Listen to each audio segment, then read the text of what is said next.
И така, здравейте, прекрасни! Както виждате, съм в времето на красотата.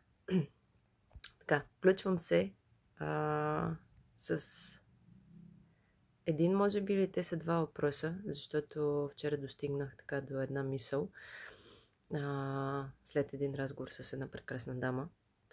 И тук въпросът ми е: има ли някой в групата, който използва тези фрази, че всяко зло е за добро, че много хубаво не е на хубаво? В момента не ми идват други такива фрази, но специално за тези двете фрази има ли някой от вас, който ги използва? И сега ще ви кажа какво се случва, когато използваме тези двете фрази. Това, което се случва, е, че по този начин ние се програмираме на нещастие. Защо на нещастие? Защото се програмираме на това зло и на това, че ще ни се случи нещо лошо. Така, мозъкът ни е структуриран така, че винаги търси начини, за да потвърди нашите убеждения, които в случая са тези две убеждения. Едното е, че всяко зло е на добро, и другото убеждение, че много хубаво не е на хубаво. Какво се случва в първият случай, когато казвам, че всяко зло е на добро? Тук се получава очакването, че за да ни се случи нещо добро, първо ще трябва да ни се случи нещо лошо. И за да ти потвърди твоят мозък, че това твое вярване е истина, винаги ще търсиш нещо зло, за да може след това да ти се случи нещо добро. Във вторият случай, много хубаво не е на хубаво. Тук първото, което ние не може да се зарадваме. Защото в основата на това е страхът, че ако не се случи нещо хубаво, веднага ще ни се случи нещо лошо.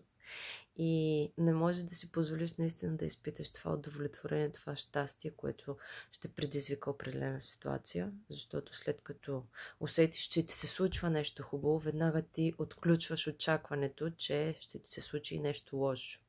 И по този начин отново мозъка, за да ти докаже, че това ти вярване е вярно, той ще търси да предизвика такива ситуации, в които ако ти се случва нещо хубавичко, веднага ще търсиш и това лошото, за да можеш да се кажеш: ето, виждаш ли, това, което казвам, това, което изказвам, това, което вярвам, то е истина. Така че ако има такива като вас, сменете ги. Моето вярване, което аз придобих, че всяко хубаво... чакай сега, че не може да се сети, изчезна. Много хубаво е, но още по-хубаво. В смисъл такъв, като ми се случи нещо хубаво, значи ще ми се случи нещо още по-хубаво. И като ми се случи нещо още по-хубаво, ще ми се случи още по-хубаво. Идеята е тук да се фокусираме върху това очакване, че каквото и да ни се случва, то ще е хубаво, ще ни се случва и още по-хубаво. И да, ще имаме такива ситуации.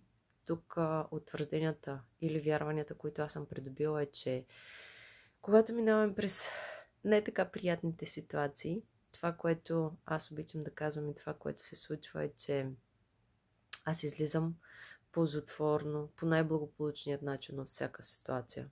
Всичко се случва за мое добро.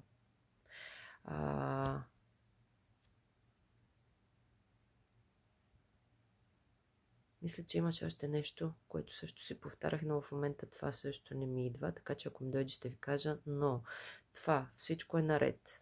Всичко е наред. Това е моята вълшебна фраза, която съм изпробвала и наистина работи. Дори в тези моменти да не вярвате в тези утвърждения или в тези изречения, които изказвате. Просто продължавайте да ги повтаряте, защото по този начин вие държите фокуса си там. Вие не позволявате на фокуса ви да отиде на нещо негативно, да отиде примерно на страха или да се съсредоточи върху самия проблем и да възникнат като други неприятни въпроси, които ще допринесат за повече неприятности във вашата случка, да го кажем, или в ситуацията, в която се намирате. Много е важно нашият фокус къде е, защото там, където сме се фокусирали, това и създаваме. Така че да, пожелавам ви една прекрасна вечер и надявам се да ви е харесал днескашния лайф. До нови срещи!